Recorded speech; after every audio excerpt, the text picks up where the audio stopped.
రాష్ట్ర ప్రజల తీర్పును శిరసావహిస్తాం. విజయసాయిరెడ్డి రాష్ట్ర వ్యాప్తంగా కూటమికి అనుకూలంగా తీర్పు ఇచ్చారని ఎవరైనా తీర్పును శిరసావహించాల్సిందే. ఈ ఓటమికి గల కారణాలు మా అధ్యక్షుడితో చర్చించి మా అధ్యక్ష కార్యాచరణ ప్రకటిస్తాం. ఆంధ్ర రాష్ట్ర ప్రజలందరూ కూడా రాష్ట్ర వ్యాప్తంగా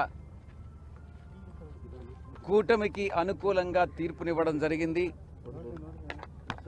ఎవరైనా కూడా ప్రజాస్వామ్యంలో ప్రజల తీర్పును శిరసావహించాల్సిందే అన్నటువంటి విషయం అందరికీ కూడా తెలిసిందే. అది రాజ్యాంగబద్ధం కూడా. ఈ యొక్క వైఎస్ఆర్సీపీ మేము ఎదుర్కొన్నటువంటి ఈ యొక్క ఓటమికి కారణాలని సమీక్షించుకోవాల్సి ఉంది.